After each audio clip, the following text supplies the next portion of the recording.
Hello കൂട്ടുകാരെ, വളരെ പോഷക സമൃദ്ധമായ ബീട്രൂട്ടിൻ്റെ ഇല നിങ്ങൾ തോരൻ വെച്ച് കഴിച്ചിട്ടുണ്ടോ? മിക്കവരും ഈ ബീട്രൂട്ടിൻ്റെ ഇല കഴിക്കാത്തവരായിരിക്കും. നമ്മൾ വീട്ടിൽ തന്നെ നട്ട് വളർത്തിയ ബീട്രൂട്ടാണ്. അപ്പോൾ അതെങ്ങനെയാണ് തയ്യാറാക്കുന്നത് കണ്ടാൽ നമുക്ക് നേരെ വീഡിയോയിലേക്ക് പോകാം.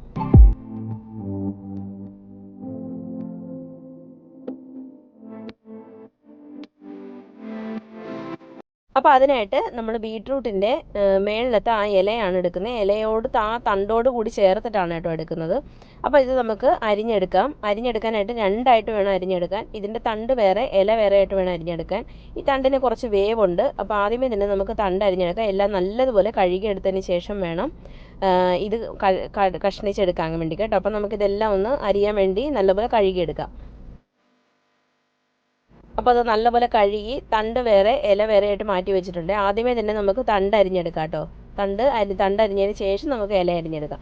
അപ്പോൾ അരിഞ്ഞെടുക്കുമ്പോൾ ചെറുതായിട്ട് അരിഞ്ഞെടുക്കാൻ വേണ്ടി നോക്കണേ. തണ്ട് അരിഞ്ഞെടുത്തിട്ടുണ്ട്. ഇനി നമുക്ക് ഇലയും കൂടി അരിഞ്ഞെടുക്കാം.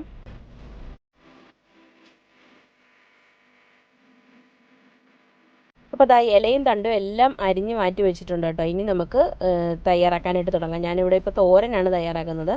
അപ്പോൾ ഒരു പാത്രം ചൂടാക്കാൻ വേണ്ടി വെച്ചിട്ടുണ്ട്. അതിനകത്തേക്ക് എണ്ണ ഒഴിച്ചു കൊടുക്കുക. 1 ടേബിൾ സ്പൂൺ എണ്ണ ഒഴിച്ചു കൊടുത്തിട്ടുണ്ട്. അതിനുശേഷം ഒരു 1/2 ടീസ്പൂൺ കടുക് ചേർക്കുക. ഒരു 1/2 ടീസ്പൂൺ ഉഴുന്നുപരിപ്പ് ചേർക്കുക. അതിനുശേഷം ഒരു 1/4 ടീസ്പൂൺ ജീരകം ചേർക്കുക. അതെല്ലാം ഒന്ന് പൊട്ടി വരുന്ന സമയത്ത് നമുക്ക് അതിനകത്തേക്ക് ഒരു 5-6 ഉള്ളി വട്ടത്തിലരിഞ്ഞതും ഒരു ഇച്ചിരി കറിവേപ്പിലയും 2 പച്ചമുളകോ അല്ലെങ്കിൽ 1 പച്ചമുളകോ നിങ്ങളുടെ എരിവിനനുസരിച്ചിട്ട് ചേർക്കാം കേട്ടോ. അതും കൂടി ഇട്ടതിന് ശേഷം ഇനി ഉള്ളിയൊക്കെ ഒന്ന് വാടി കളറൊക്കെ ഒന്ന് ചേഞ്ച് ആയി വരണം. ആ സമയത്ത് നമുക്ക് ആദ്യമേ തന്നെ അരിഞ്ഞു വെച്ചിരിക്കുന്ന തണ്ട്, ആ ബീട്രൂട്ടിൻ്റെ തണ്ടുണ്ടല്ലോ, അത് വേണം ആദ്യമേ ചേർത്ത് കൊടുക്കാൻ. നമ്മൾ ഈ തണ്ട് നല്ല വേവുള്ളതാണ്. നല്ല വേവെന്ന് പറഞ്ഞാൽ നമ്മൾ ബീട്രൂട്ടൊക്കെ വേവിക്കുന്നത് പോലെ തന്നെയാണ് ഈ തണ്ട് വേവിക്കുന്നത്.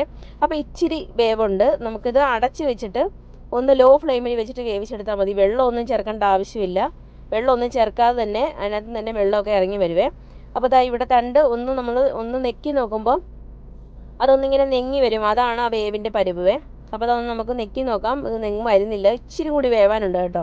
അപ്പോൾ ഒന്നുകൂടെ നമുക്ക് അടച്ച് വെച്ച് ഒരു 5 മിനിറ്റ് കൂടി വേവിച്ചെടുത്താൽ മതി. ഒന്ന് കഴിച്ച് നോക്കുമ്പോൾ ഇങ്ങനെ പച്ചയായിട്ട് തന്നെ ഇരിക്കുവേ. അപ്പം വെന്തെന്ന് പറഞ്ഞാൽ അത് നല്ലപോലെ വെന്ത് കഴിക്കുന്ന സമയത്ത് നല്ല സോഫ്റ്റ് ആയിട്ടിരിക്കും. ഇനി നമുക്കിത് അടച്ച് വെച്ച് ഒരു 5 മിനിറ്റും കൂടി വേവിച്ചാൽ മതി. അപ്പോൾ നമ്മുടെ തണ്ട് വെന്തിട്ടുണ്ട് കേട്ടോ. ഇനി നമുക്ക് ഇതിനകത്തേക്ക് നമ്മുടെ ഇലകൾ ചേർത്ത് കൊടുക്കാം കേട്ടോ. ഈ ഇലകളും മറ്റേ തണ്ടും കൂടി ചേർത്തിട്ട് കഴിഞ്ഞാൽ ഇല മൊത്തം കുഴഞ്ഞു പോകും. അതുകൊണ്ടാണ് ആദ്യമേ തണ്ട് ഇട്ടതിന് ശേഷം വേണം ഇല ഇടാൻ വേണ്ടി. അതിനുശേഷം ആവശ്യത്തിനുള്ള ഉപ്പ് ചേർത്ത് കൊടുക്കണം. ഒരു 1/2 ടീസ്പൂൺ മഞ്ഞൾപ്പൊടി, ഒരു 1/2 ടീസ്പൂൺ മുളക് പൊടി ചേർത്ത് കൊടുക്കുന്നുണ്ട്. ഇനി നമുക്ക് നല്ലതുപോലെ ഇളക്കി യോജിപ്പിക്കാം. ഇല ആയതുകൊണ്ട് തന്നെ ഒന്ന് ഇളക്കുമ്പോൾ തന്നെ നല്ലപോലെ ചൊങ്ങി വരുവേ. അപ്പോൾ ഈ ബീട്രൂട്ട് ഇല കഴിച്ചവരുണ്ടെങ്കിൽ, തയ്യാറാക്കി നോക്കിയവരുണ്ടെങ്കിൽ കമൻ്റ് ഇടാൻ മറക്കരുത്. ഇതിൻ്റെ ടേസ്റ്റ് എന്ന് പറഞ്ഞാൽ നമ്മൾ സാധാരണ ചീര തിന്നുന്നത് പോലെ തന്നെയുള്ളൂ കേട്ടോ. പക്ഷേ ഭയങ്കര പോഷക സമൃദ്ധമായിട്ടുള്ളൊരു സാധനമാണ്. നമ്മൾ സാധാരണ ബീട്രൂട്ട് കഴിക്കുന്നതിനേക്കാട്ടിൽ അതിൻ്റെ ഇരട്ടിയാണ്. എല്ലാ വിറ്റമിൻസും അടങ്ങിയൊരു സാധനമാണ്. മഗ്നീഷ്യം, പൊട്ടാസ്യം എല്ലാം അടങ്ങിയൊരു സാധനമാണ് കേട്ടോ ഇത്. അപ്പോൾ നമ്മുടെ ഇലയും കൂടി ഒന്ന് ചൊങ്ങി വേവെന്ത് വന്നിട്ട് വരുന്ന സമയത്ത് നമുക്ക് അതിനകത്തേക്ക് ഒരു 1/2 കപ്പ് തേങ്ങയും കൂടിയിട്ട് ഇതുപോലെ ഒന്ന് മൂടി വെച്ചിട്ട് ഒരു 5 മിനിറ്റും കൂടി ഒന്ന് ചൂടാക്കി എടുക്കാം കേട്ടോ. അപ്പോൾ ആ തേങ്ങയൊക്കെ അതിനകത്തിരുന്ന് ആ ഫ്ലേവറൊക്കെ ഒന്ന് ഇറങ്ങും. ഇനി നമ്മൾ സാധാരണ ചീര വയ്ക്കുന്നത് പോലെ തന്നെയാണ്. അപ്പോൾ ഒരു 5 മിനിറ്റ് അടച്ചു വെച്ചിട്ടുണ്ട്. 5 മിനിറ്റ് കഴിഞ്ഞിട്ട് തുറന്ന് നോക്കിയിട്ട് ഒന്നുകൂടെ നല്ലതുപോലെ ഒന്ന് ഇളക്കി ചിക്കി എടുക്കണം. അത്രയേ ഉള്ളൂ. നമ്മുടെ ബീട്രൂട്ടിൻ്റെ ഇല തോരൻ ഇവിടെ റെഡി ആയിട്ടുണ്ട് കേട്ടോ.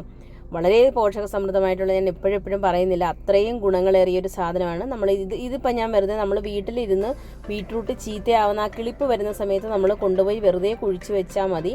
എന്നിട്ട് കുറച്ച് വെള്ളമൊക്കെ നനച്ചാൽ തന്നെ നല്ലതുപോലെ കിളിച്ച് വരും കേട്ടോ. അതിൻ്റെ ഇല നല്ല ആരോഗ്യത്തോടു വരണമെന്നുണ്ടെങ്കിൽ കുറച്ച് എന്തെങ്കിലും അടിവെള്ളം ഇട്ട് കൊടുക്കണം. അപ്പോൾ അത്രയേ ഉള്ളൂ കേട്ടോ. വളരെ ടേസ്റ്റിയാണ്. അപ്പം നിങ്ങൾ ഇപ്പോൾ ചില കടകളിലൊക്കെ ഇത് കിട്ടുന്നുണ്ടെന്ന് തോന്നുന്നു, സൂപ്പർ മാർക്കറ്റിലൊക്കെ. അപ്പോൾ കിട്ടുവാണെങ്കിൽ ഒന്ന് ട്രൈ ചെയ്ത് നോക്കാം. അല്ലെങ്കിൽ വീട്ടിൽ തന്നെ നമുക്ക് കൃഷി ചെയ്യാവുന്നതേ ഉള്ളൂ. അപ്പോൾ എല്ലാവർക്കും വീഡിയോ ഇഷ്ടപ്പെട്ടെന്ന് വിചാരിക്കുന്നു. ഇതുപോലുള്ള വീഡിയോകൾക്കായി നമ്മുടെ ചാനൽ സബ്സ്ക്രൈബ് ചെയ്യാൻ മറക്കരുത്. നമ്മുടെ ഫേസ്ബുക്ക് പേജ് ഫോളോ ചെയ്യാനും മറക്കരുത് കേട്ടോ. അപ്പോൾ പുതിയൊരു വീഡിയോ ആയിട്ട് വരുന്നതിന് വരെ thanks for watching. Thank you. By.